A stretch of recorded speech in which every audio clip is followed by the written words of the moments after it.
What's going on, guys? Triangle Diagnostics here. We're going to be picking on BMW a little bit today. Sitting in front of this 2004 325CI. I believe it has the 3.0 liter engine in it, not 100%. But really the issue with this vehicle is they have a check engine light complaint. So pretty much what we're going to do is we're going to go straight to the scan tool. We're going to see what sort of trouble codes we have in memory. And then we're going to systematically attack this thing and figure out what's going on with it. Alright guys, so as you can see, I already have the vehicle automatically identified here. I'm just going to hit OK. We're going to go straight to the engine menu, guys. Again, our complaint is a check engine light. Just kind of pushing through all of this stuff.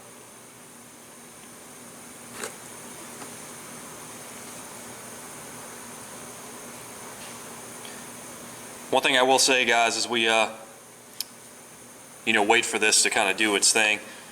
Typically using the Verus, I have a lot of communication issues with European vehicles. It's typically very slow and somewhat cryptic. So anyways, I'm just going to go straight to this codes menu here, and I want to see what we're looking at. So as we can see, we have a few different fault codes on here. We have a cylinder 6 misfire. We also have a low fuel misfire. We have this fuel tank ventilation valve fault code 2772.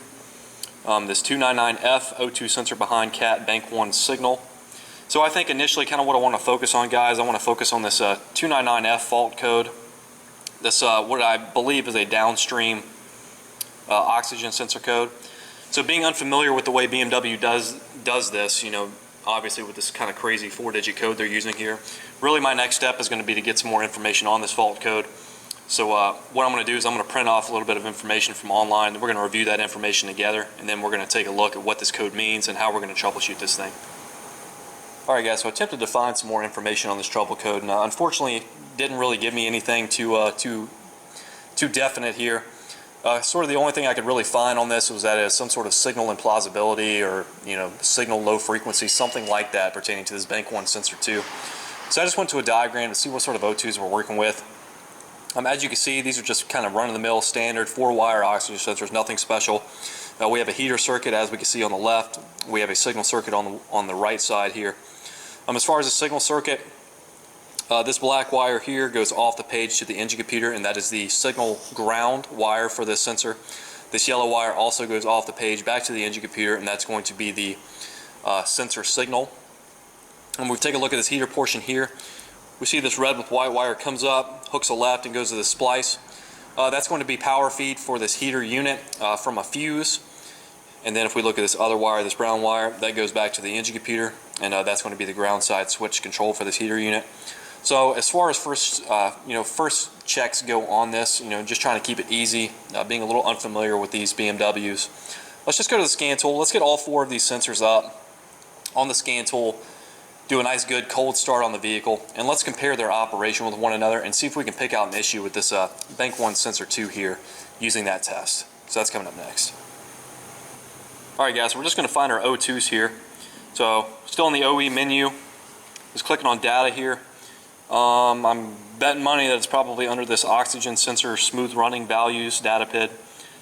Keys currently on, engine still off. So just taking a look at some of these data parameters here. I'm going to go ahead and customize this. So I'm somewhat unfamiliar with these guys, so I'm just going to pick the ones that appear to be right. Bank 1 before cat, bank 2 before cat, bank 1 after cat, bank 2 after cat. I'm hoping these are voltage numbers here. Definitely appears to be the case. So some initial key on views here. Definitely have a little bit of glare. Let me see if I can graph these. Does that make it better, or does that make it worse? I am not sure. I think that may work. So some initial views here, guys. Looking at our downstreams, that would be these 2 top ones here. We have bank 1 here, bank 2 here. Initial key on, engine off voltages are around 0.5 volt. If we look at these other ones down here, bank 1 before cat voltage, they're around 1.5 volts. That kind of suggests that these are possibly air-fuel ratio sensors, but I'm not 100%, guys. Kind of how they were drawn on the diagram, where they were drawn really as just run-of-the-mill zirconia type O2s, but not 100%. But all we're going to do, guys, is we're just going to go ahead and start this vehicle up, and we're going to monitor these O2s while we do that. So I'm going to go start it.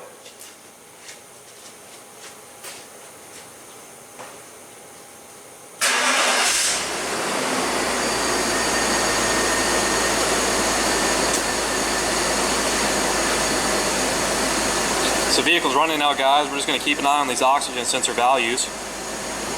We can see our upstreams. They're climbing about 2.2 volts. Peak there. Just trying to get you guys a better angle here. I don't know why there's so much glare going on. Data refresh rate is pretty slow here, guys. Our before CAD oxygen sensors, they're floating around 1.6 volts. Our downstreams are floating around 0.4 of a volt. Just going to continue watching this here, guys. It's going to take a little bit for these downstream sensors to warm up.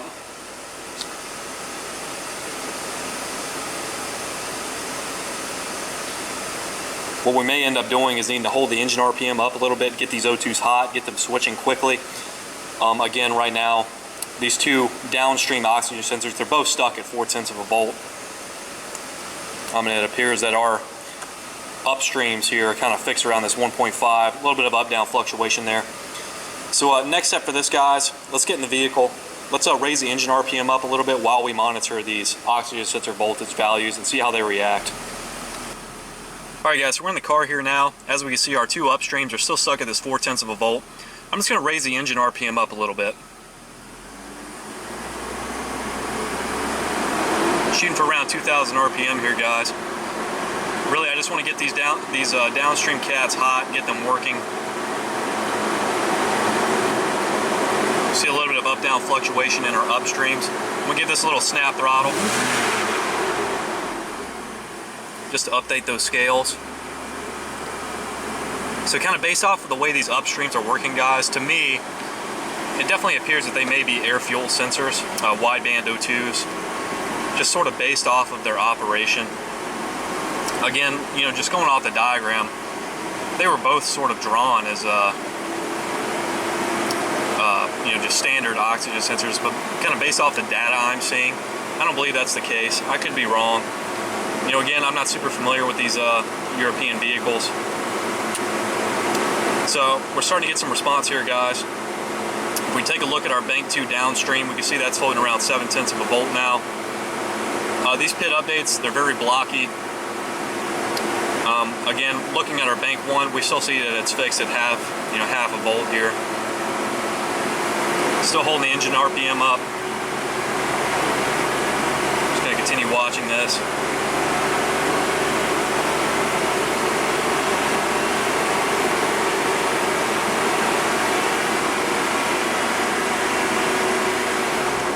Letting out the throttle now.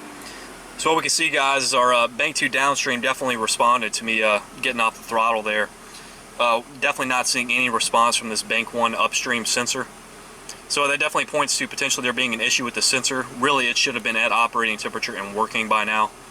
So as far as next steps go, we're going to go locate this sensor on the vehicle, determine where our best test location is, and we're going to start doing some checks directly at this sensor, confirm the heater circuit's good, and you know, start really focusing in on this signal circuit and seeing what's going on with this thing. Before we do that, just a few more snap throttles. Let's watch these sensors.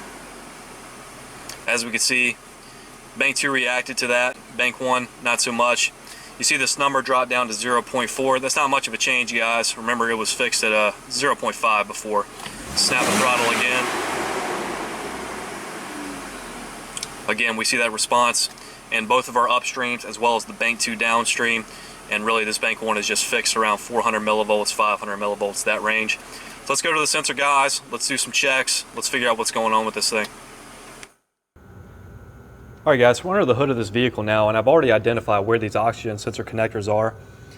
There's a little bit of stuff you got to pull off to access this area, guys. There's a little bit of, you know, there's like a little plastic cover that sits on here. But if we look here, we have 4 different connectors, one here, one here, one here, and then one sort of back here, kind of where my hand was. These are our oxygen sensors connectors. As far as the downstreams, these 2 cylindrical looking ones here, those are going to be our downstream sensors, guys. One thing somewhat confusing on this that's kind of shocking, but I pretty much expected it when dealing with a European vehicle.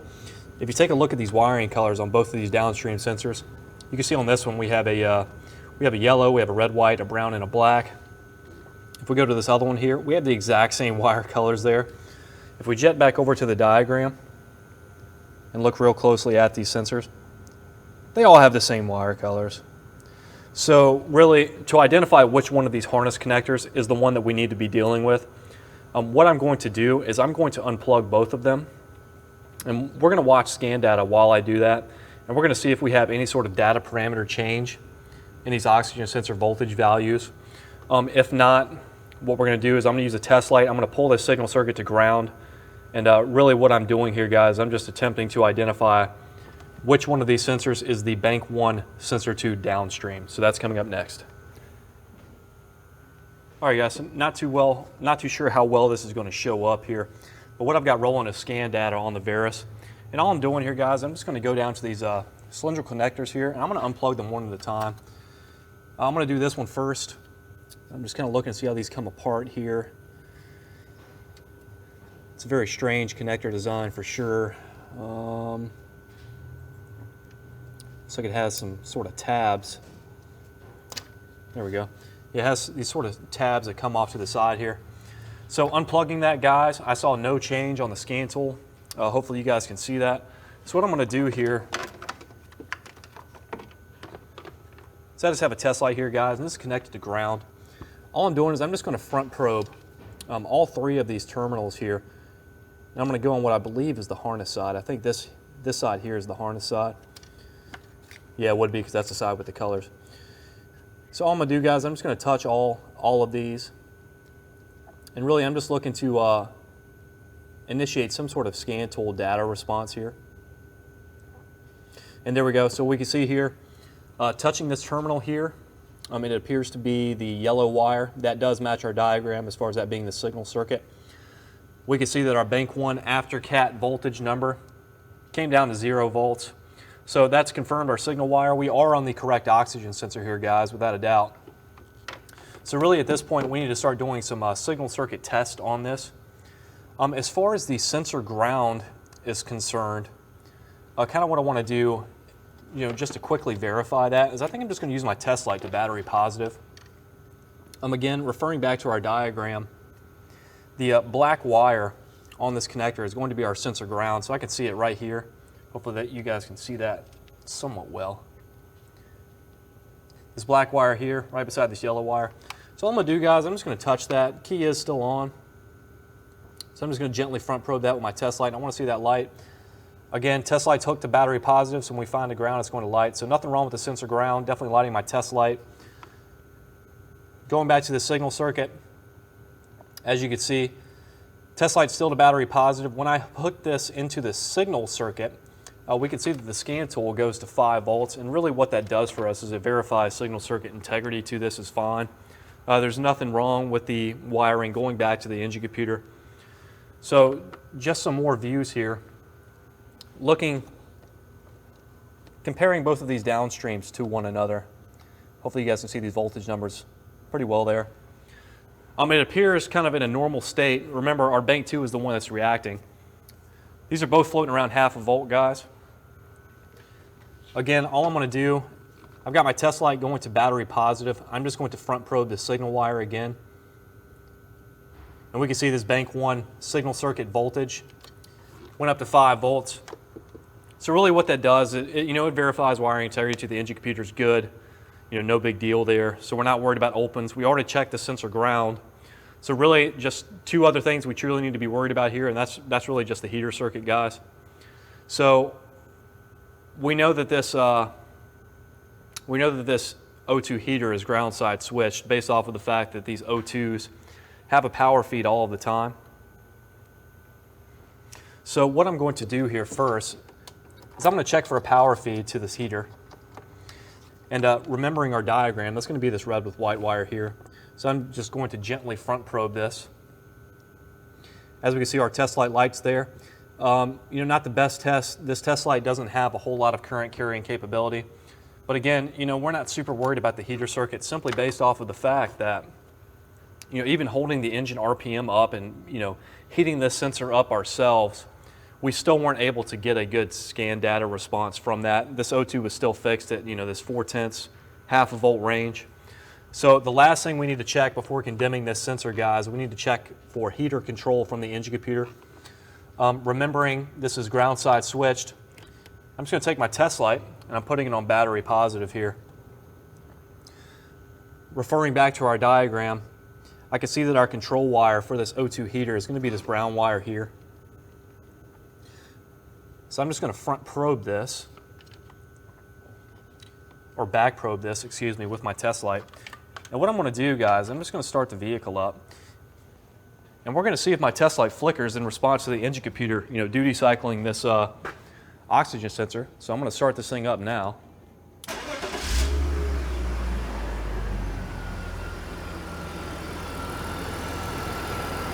As we can see, guys, test light's lit. The engine computer is definitely providing a ground on this circuit. We saw a little bit of a flash there. The engine computer is going through its own strategy. I'm not sure how it determines when this O2 is working or not. But we can definitely see control is absolutely without a doubt there. Engine computer is definitely grounding the circuit. So wiring integrity back to the engine computer is good. Our heater voltage feed is good. And this oxygen sensor is fixed at this 0.5 volt range. So without a doubt, guys, this O2 is bad. So what we're going to do at this point, we're going to put an oxygen sensor in this car. I'm going to do that off camera because it's a little bit difficult on this vehicle. And then we're going to get you back to the scan tool and we're going to redo this cold start test. And I'm going to show you the difference that a new oxygen sensor made versus this old one that, again, is fixed at this 0.4 volt range. And we can see its brother oxygen sensor, the Bank 2 aftercat. That one's already working, floating around 600 millivolts. But anyways, guys, I'm going to get this O2 replaced, and we're going to come back and review the data following the fix. So as you can see, guys, we got this new oxygen sensor installed. So really what we're going to do at this point is we're going to go back to the scan tool and we're going to do a confirmation of the repair. Remember before, this downstream sensor was stuck at around 500 millivolts, 400 millivolts, 500 millivolts, somewhere around there. Its other sensor was switching rich and lean from 100 millivolts to 800 millivolts when we initiated some snap throttle tests. So really what we're going to do, guys, focus on the scan tool. We're going to restart the vehicle and just take a look at this O2 operation now that we've put a brand new OE oxygen sensor back in here. So let's do it. All right, guys, so we got that O2 replaced. Some initial key on views here. We can see both upstream oxygen sensor voltages. They're right at 1.5 volts here. If we look at our downstreams, they're both at 0.4 volts. Kind of the baseline starting voltage, it appears, sort of from what we've seen on the vehicle so far. So I'm just going to go ahead and start the car up, guys, and we're going to monitor these O2s during their warm-up phase and see how they operate. So the vehicle's running now, guys. So we're just going to watch all these O2s, see what they do. So we're starting to see our upstream starting to respond a little bit here, guys. Again, we're primarily focused on the downstreams. That's going to be these two lower windows here. Currently, they're both at 0.4 volts. Not really seeing too much of a change. Remember when we first checked this thing out, guys, we kind of had to heat these up a little bit to get them working properly. So what we may need to do is go back inside of the vehicle and do that. But we'll just watch it for a little bit more. Give it a little bit of time, not get too impatient with it.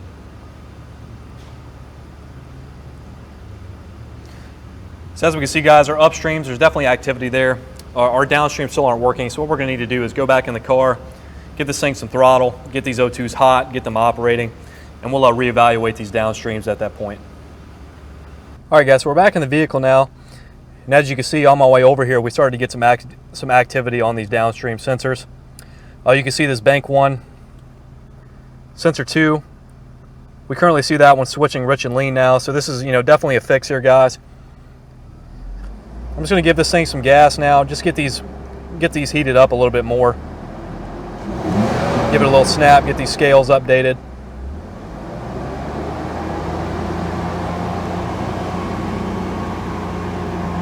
So all I'm doing with this, guys, I'm just getting these O2s working faster, getting their switch rates up, so we can really take a good hard look at them.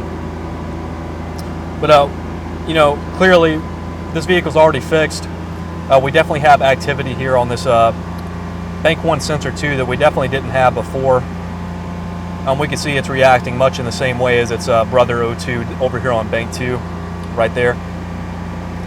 Currently holding around 700 millivolts, 600 millivolts on the bank 2 sensor 2. So I'm just going to let off the throttle here now, guys. Ideally, we want to see a lean transition take place at that point. As we can see, we do. Bank 1 sensor 2 dropped down to 0.1 volts. Bank 2 also followed. And now we can see bank 1 sensor 2 current reading 0.8 volts. And bank 2 sensor 2 closely mirrors that. So without a doubt, guys, this is a fix.